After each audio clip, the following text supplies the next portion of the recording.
Bienvenidos a Vivir de Nuevo. Gracias por estar aquí nuevamente el día de hoy en este segundo episodio con nuestro invitado, el psicólogo y tanatólogo, se me olvidó decirlo, ¿verdad? Ulises Armenta. Hoy nos va a platicar un poquito sobre las estrategias y técnicas para poder pasar de la comunicación pasiva y agresiva a una comunicación asertiva. Entonces, te invito a quedarte hasta el final. Ulises, hoy nos vas a dar las técnicas, formas de poder transformar estos estilos de comunicación que nos compartías en la cápsula anterior para poder ser más asertivos en nuestras relaciones. ¿Qué nos compartes? Hola, muy buenas tardes. Un gusto estar aquí de vuelta. Gracias por la invitación nuevamente. Y bueno, la vez pasada hablamos de los diferentes estilos de comunicación. Sí. Y remontándonos a aquel Facebook Live, hablábamos de la comunicación en general.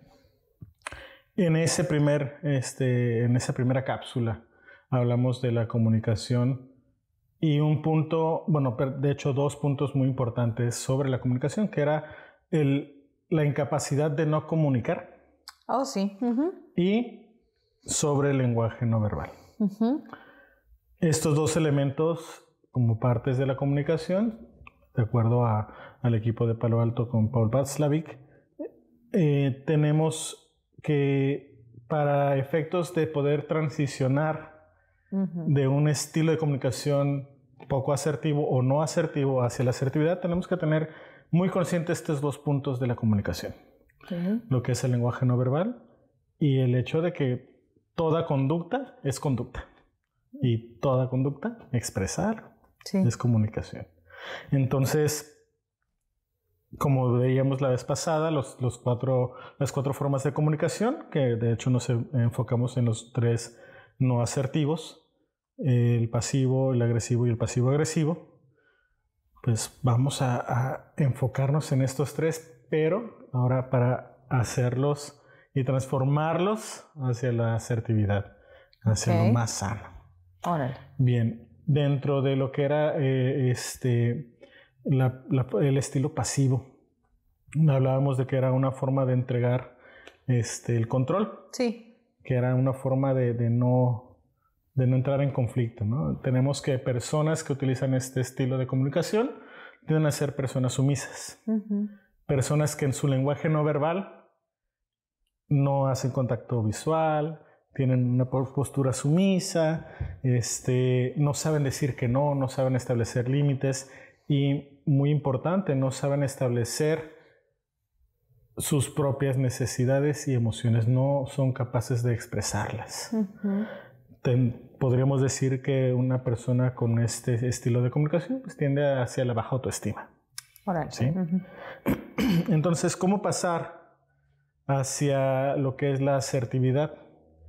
La asertividad, recuerden que era la forma efectiva de comunicar precisamente los pensamientos, las emociones y los deseos, ¿no? Expresarme adecuadamente sin lastimar a la otra persona, respetando mis derechos, mis emociones, mis intenciones, etc. Entonces, un ejemplo para poder hacer esta transición, como mencionábamos la vez pasada, era tener conciencia. Eso es súper importante, ¿no? Saber cuándo estoy reaccionando o accionando de esta manera. Y para poder hacerlo, tengo que estar alerta de cuando tengo esa necesidad de expresarme. Entonces, para poder transicionar, pues tengo que tener la capacidad de poder reconocerme. Sí. Muchas veces el miedo a ser juzgado, el miedo a ser rechazado, el miedo a quedar mal, el miedo a que me vean como el malo. Por ejemplo, un padre que necesita poner límites a sus hijos de que hicieron alguna travesura o no entregaron una tarea o no hicieron algún quehacer, y el padre en su inseguridad tiene miedo a que sus hijos se vayan a enojar con él y ya no lo vayan a querer. Así como muy sencillo, muy burdo el ejemplo. Este padre pues no va a poder decir, hey, alto, no hagas esto, o estás castigado, no va a ser capaz de poder disciplinar adecuadamente a sus hijos. En cuanto a lo que me ha tocado observar dentro de la práctica, en el consultorio, en la clínica, es esa incapacidad de poder transmitir ese mensaje donde no te puedo decir, hey, alto, no te puedo poner límites por miedo a que me rechaces, miedo a que ya no me quieras, miedo a que me veas como el mal padre. Entonces te dejo que hagas lo que quieras y esto conlleva pues, a desencadena otras circunstancias. Sí, oye, Uli, ahorita que estás mencionando eso me pongo a pensar y así como que hasta me fui en un viaje. Incluso esta parte de no poner límites pudiera parecer que es algo para como para ayudar a la otra persona o que no se sienta mal mi hijo, porque yo también puedo ir desde ese lado sin darme cuenta que en realidad no es algo positivo para la persona, al contrario, es algo muy dañino. Así es. De ahí tenemos pues una serie que se desencadenan varias enfermedades mentales y emocionales, ¿no? Pero bueno, no vamos a hablar de estas en este segmento. Sí, en efecto, esa sería una circunstancia muy pasiva. Sí. Que no es sana. Una forma de poder establecer ese cambio, pues es que mi deseo es poner el límite, ¿no? A mí me sucede mucho en la parte relacional con la pareja, ¿no? Ahí es donde yo podría como dar un poco más de ejemplos ya personales y que de alguna manera pues tienen un poco más de peso. En ese sentido, a veces el ponernos de acuerdo para salir o para ciertas actividades y el tener la incapacidad de poder decir, ¿sabes qué? No deseo hacer esto. No deseo ir aquí, no deseo ir allá, por miedo a generar las fricciones en la pareja, ¿no? O con los amigos, o con las parejas, con la familia, sí. Con los padres, con los hermanos. En el ámbito laboral, un jefe que no es capaz de disciplinar también a sus colaboradores o llamar atención o dar retroalimentaciones cuando han hecho algún error o no han entregado cierta tarea o cierto encargo o que han incumplido en alguna de las tareas. Un jefe pasivo pues no podría ser un buen jefe. ¿Sí? Un amigo que no es capaz de poner límites, pues tampoco creo que sería muy sano para esa relación de amistad o para una relación de pareja o una relación fraterna o filial. Sí, porque termina sobrecargada la persona. Así es. Sí.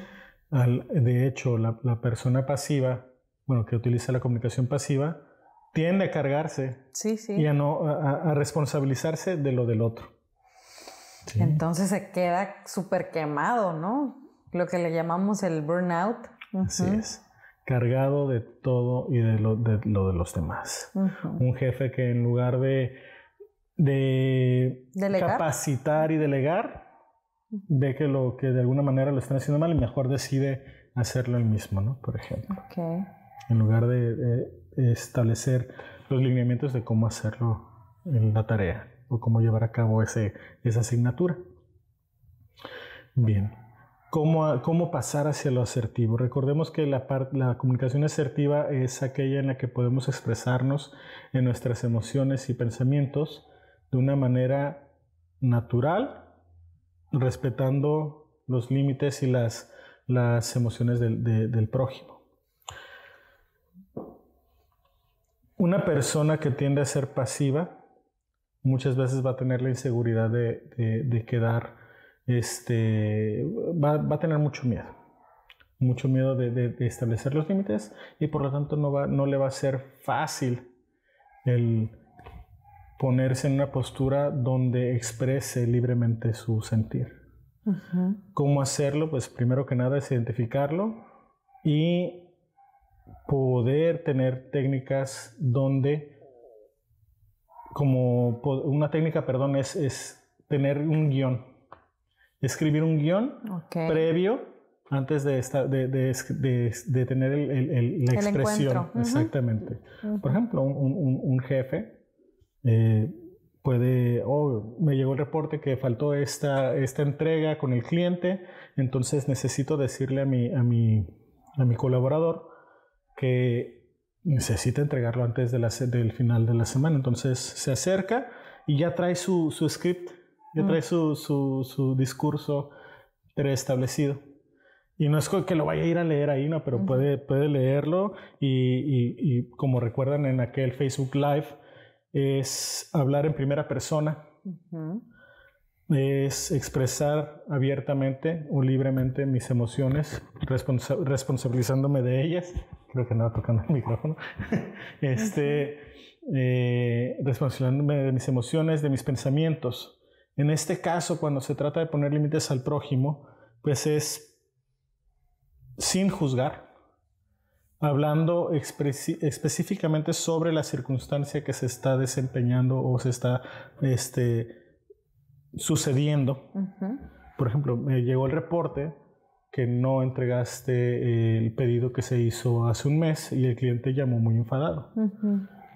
Comprendo tu situación, que tienes a lo mejor mucho trabajo, pero te pido por favor que atiendas al cliente y resuelvas a la brevedad posible para que quede antes de esta semana el pedido.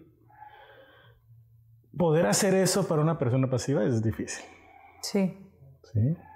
Porque puede ser que el colaborador, como ya le tomó la medida al jefe, se le monte, se ponga por encima de él, así como un hijo a su padre, ¿sí? Como una pareja a su pareja.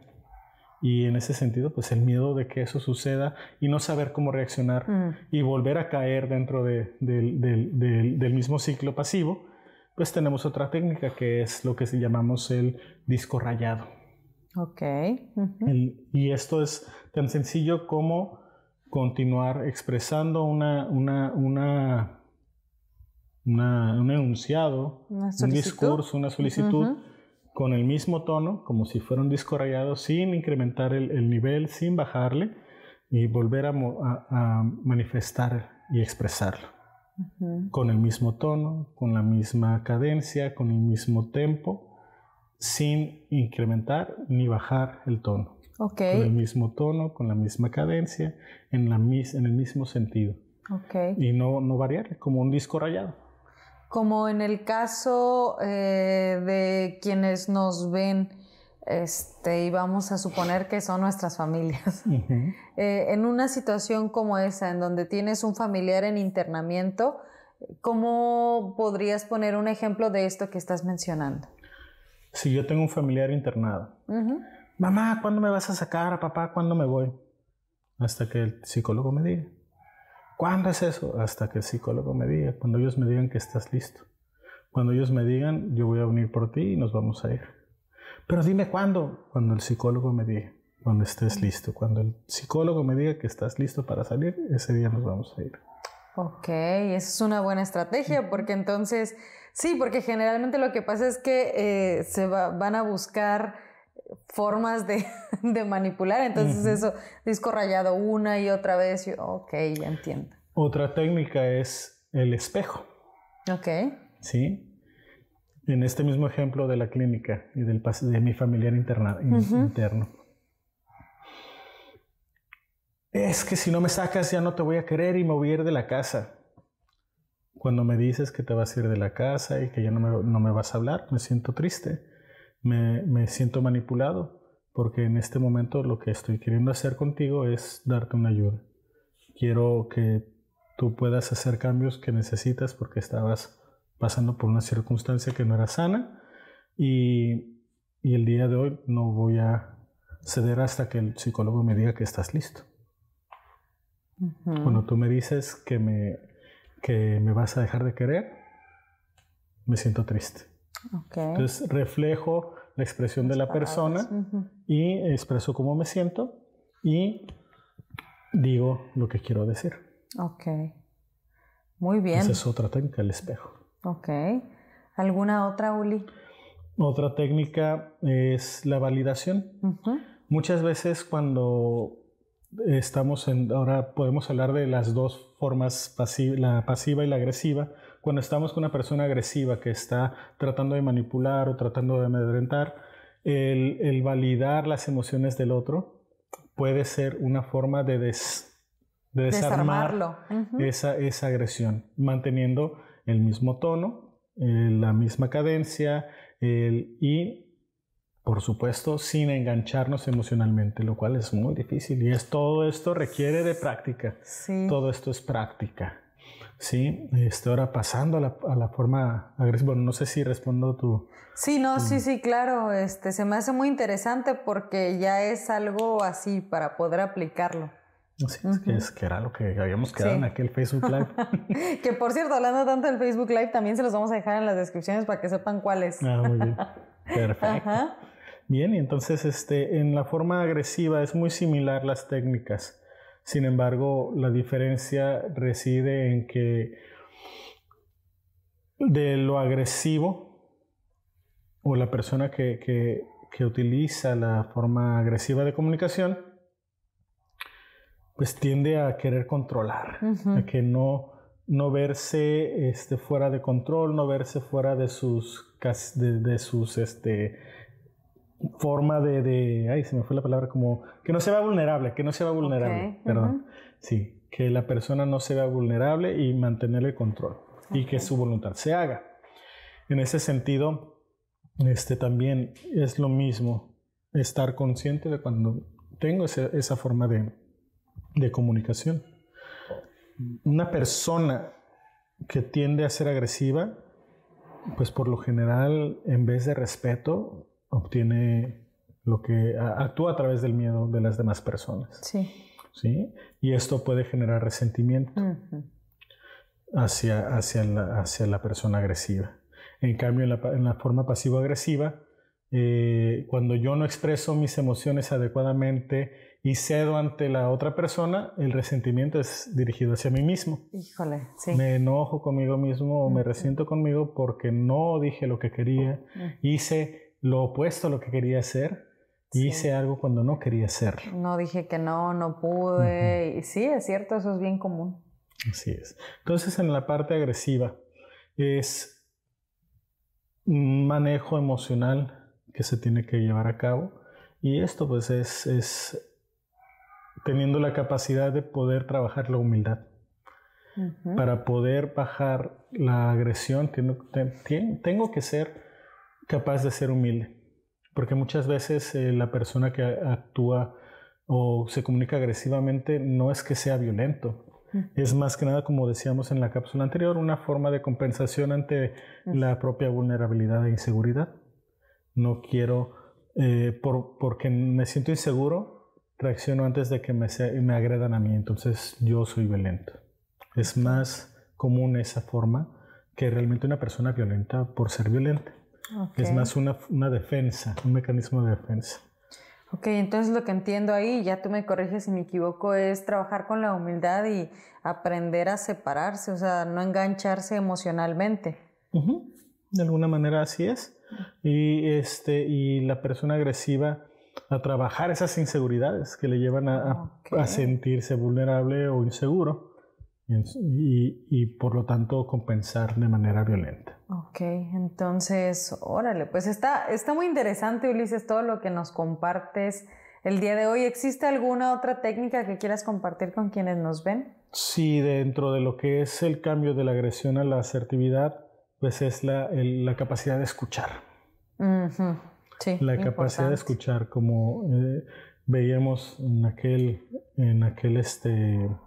Facebook Live, la escucha ante todo, además de los dos puntos que mencionamos hace rato, es muy importante. Para poder comunicarnos, tengo que recibir el mensaje y saber qué decir. Como decías tú también en la otra cápsula, es la incapacidad de escuchar porque ya estoy escuchando para responderte, no porque quiero realmente interesarme por lo que me vas a decir o por recibir la retroalimentación. Te escucho para saber cómo contrarrestar y cómo aventar el gancho en contra, ¿no? Y entonces en ese sentido pues entra la capacidad de escuchar. Y esa va a ser muy importante, el poder acercarse a una persona que me pueda retroalimentar de manera asertiva, un coach, un psicólogo, recursos humanos en el trabajo, o alguna amistad con la que confíe y que sé que me puede decir las cosas de una manera clara. Directa. Sin que yo me sienta así como, pero no, yo no fui, ¿no? Con un ejemplo, ¿no? Sí. Donde yo pueda realmente escuchar. Y entonces empezar a identificar esos momentos en los que yo no soy capaz de ser asertivo y que tiendo a levantar la voz, a exigir, a burlarme, a ser manipulador o actuar de manera agresiva. Órale.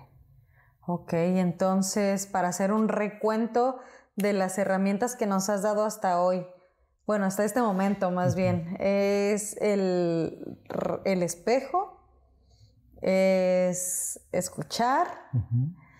¿Cuáles otras, Uli? Porque el disco rayado. Sí, claro, disco rayado. Y la que dijimos de no engancharse emocionalmente, ¿verdad? Okay. Así es, y la validación. La validación. Son cinco herramientas. Y otra también importante es el banco de niebla. No sé si hayan escuchado algo así. Yo no lo he escuchado. De esto, creo que las otras son un poco más comunes, ¿no? Sí. El banco de niebla es precisamente eso. Cuando estoy siendo de alguna manera agredido o me siento agredido, poner un banco de niebla entre mi interlocutor y yo, donde no me engancho de las groserías, de las burlas, del sarcasmo, y filtro en este banco de niebla el mensaje. Y esto, como te digo, requiere de cierto trabajo de humildad, cierto trabajo de conciencia de mi propia emoción y conciencia personal, un trabajo emocional. Y este banco de niebla me permite que cuando estoy siendo víctima de violencia, puedo separarlo y entonces utilizar las demás herramientas que tengo a mi disposición. El banco de niebla, en vez de escuchar los insultos, estoy escuchando que mi interlocutor está enojado o que está irritado o que está molesto o dolido. Entonces puedo yo referir y reflejar esa emoción. Me doy cuenta que estás molesto y no hay necesidad de que me insultes, pero te escucho y valido la emoción, valido a la persona, y entonces se desarma muchas veces esa agresión. Híjole, se me hace así como que ya un nivel bien avanzado. Sí, porque claro. Es una técnica que la persona que la desarrolle pues tiene que tener conocimiento de sí mismo, autoconcepto, un autoconcepto firme de quién es, para no tomárselo personal, ¿no? En otras palabras. Así es. Pero pues muy interesante, Ulises. La verdad es que a lo mejor son 5 herramientas, pero creo que muy prácticas, y justamente por eso te hicimos esta invitación, porque pues nos compartes cosas que parecen muy sencillas, muy chiquitas, pero son bien aplicables. Sí, y estos recursos están en internet, hay libros, hay muchos autores, pero creo que lo más importante para poder emplear la comunicación asertiva adecuadamente y cabalmente, pues no hay como un proceso personal de psicoterapia. Claro. Un proceso de trabajo personal. Sí, de autoconocimiento.